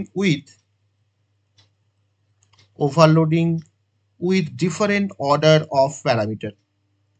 overloading with different order of parameter. যেমন আমি ক্লাসটার নামই দিলাম অর্ডার বলে, ক্লাসটার নামই দিচ্ছি অর্ডার। সেই ক্লাসের মধ্যে আমার একটা ফাংশন রয়েছে, সেই ফাংশনটা হচ্ছে প্রিন্ট ফাংশন। প্রিন্ট, তার দুটো প্যারামিটার, একটা হচ্ছে ইন্টিজার এ আর একটা হচ্ছে স্ট্রিং বি। দু রকম টাইপের দুটো প্যারামিটার। তার মধ্যে আমি এখানে একবারে system.out.println করেছি। আমি ফার্স্টে দেখাবো ইন্টিজার এটাকে ফার্স্টে ডিসপ্লে করব, ইন্টিজার কোলন এটাকে ফার্স্টে ডিসপ্লে করব, আর তারপর আমি এসওপি করব স্ট্রিং বিটাকে। আমি এখানে একটা মেসেজ লিখলাম স্ট্রিং, দিয়ে আমি ডিসপ্লে করব হয়তো বিটাকে। আমি ভয়েড প্রিন্টটাকে শেষ করে দিলাম। আমার একই নামে আমার একটা মেথড আছে ভয়েড প্রিন্ট, ওই সেম নামের মেথড আছে ভয়েড প্রিন্ট। তার মধ্যে দেখো আমি ওই এ আর বি প্যারামিটারই রাখবো, কিন্তু আমি অর্ডারিংটা তোমার চেঞ্জ করে দিচ্ছি। মানে আগে এখানে ইন্টিজার এ ছিল, পরে ছিল স্ট্রিং বি, আমি আগে এখানে করে দিচ্ছি স্ট্রিং বি আর পরে লিখে দিচ্ছি ইন্টিজার এ। এটাও কিন্তু one kind of method overloading. তাহলে আমি যদি এখানে প্রিন্ট করি, প্রথমে আমরা প্রিন্ট করছি এসওপি করছি, আমি হয়তো তোমার এখানে ফার্স্টে প্রিন্ট করছি string colon plus B. String দেখো বি, তো স্ট্রিং এ বি এর টাইপটা তোমার স্ট্রিং টাইপের। আরেকটা এসওপি করছি তোমার ইন্টিজার প্লাস এ। আমি প্রিন্টটাকে এখানে শেষ করে দিলাম। তাহলে এখানে কিন্তু দুটো মেথড তোমার কিন্তু নামটা সেম হলেও তারা কিন্তু প্যারামিটারগুলো তাদের কিন্তু ডিফারেন্ট মানে শুধুমাত্র যে প্যারামিটারের টাইপটা ডিফারেন্ট হতো তা কিন্তু নয়। আমার ডিফারেন্ট প্যারামিটার হতে পারে, আমার অর্ডার অফ দ্য প্যারামিটার তোমার চেঞ্জ থাকতে পারে, সেটাও কিন্তু one kind of method overloading. আমার এখানে আগে ইন্ট এ ছিল আর স্ট্রিং বি ছিল, আর আমার ওই সেম ফাংশন পরে যখন ডিফাইন করছি তখন সেখানে দেখো স্ট্রিং বি আছে প্রথমে, তারপর দেখো পরে আমার ইন্টিজার এ আছে। তো এটাও কিন্তু মেথড ওভারলোডিং। ওকে, তাহলে এখন আমার ক্লাসটাকে যদি শেষ করে দিই, অর্ডার ক্লাসটাকে, আমি এখানে ক্লাস মেন নিয়ে তার মধ্যে মেন ফাংশনটাকে লিখবো ক্লাস মেন, তার মধ্যে public static void main string args। আমি এবার অর্ডার ক্লাসের অবজেক্ট তৈরি করছি। Order o equals to new order, এবার কল করছি দেখো ও ডট প্রিন্ট, তখন পাস করেছি 10 কমা জাভা। তাহলে আমি বুঝতে পারছি অ্যাকর্ডিং টু দ্য অর্ডার আমার এখন কোন প্রিন্টটা কল হবে। যার প্রথমে ইন্টিজার আছে পরে স্ট্রিং আছে, আমি তো প্রথমে তো ইন্টিজার পাস করি, তারপর তো পরে তো স্ট্রিং পাস করেছি, তাহলে এখন এই মেথডটা কল হবে, প্রথম মেথডটা কল হবে। আর তারপর যদি আমি কল করি ও ডট প্রিন্ট পাইথন, এখানে তোমার লিখলাম হয়তো 20, তখন কিন্তু আমার সেকেন্ড মেথডে কিন্তু কল হবে, কারণ তার অর্ডারিংটা হচ্ছে প্রথমে স্ট্রিং আছে, তারপরে তোমার ইন্টিজার আছে। তো এটাও কিন্তু ওয়ান কাইন্ড অফ, এটাও কিন্তু একটা মেথড ওভারলোডিং এর এক্সাম্পল। তাহলে আমরা এখানে ওভারলোডিং দেখলাম with different order of parameter, তার উপর বেস করে। এটা কিন্তু one kind of method overloading. ঠিক আছে, সবাই বুঝতে পেরেছি? সবাই বুঝতে পেরেছি এই এক্সাম্পলটা? হ্যাঁ স্যার। তাহলে আমার শুধুমাত্র যে প্যারামিটার গুলো নাম্বার অফ প্যারামিটার দিয়ে ডিফার করবে তা নয়, টাইপ দিয়েও ডিফার করতে পারে, আবার অর্ডার দিয়েও কিন্তু ডিফার করতে পারে। সবগুলোই কিন্তু মেথড ওভারলোডিং। ওকে, সবগুলোই কিন্তু হচ্ছে মেথড ওভারলোডিং।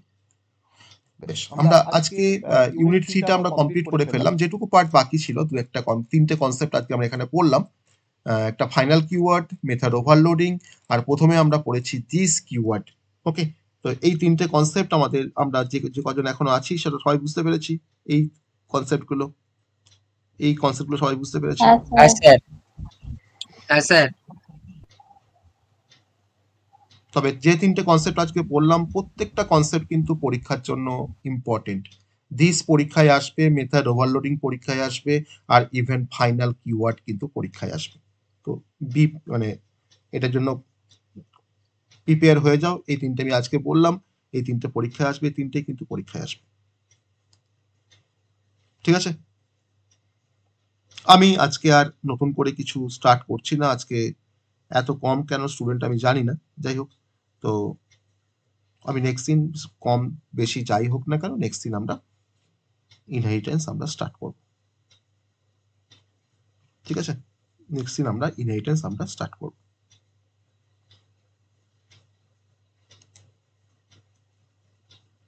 স্যার বলছি, কালকে কি কম্পিউটার নেটওয়ার্কিং এর ক্লাস হবে? হ্যাঁ, ঠিক আছে স্যার।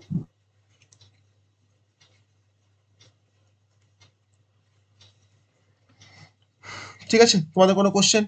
আজকে যেটা পড়লাম তার থেকে কোনো কোশ্চেন তোমাদের?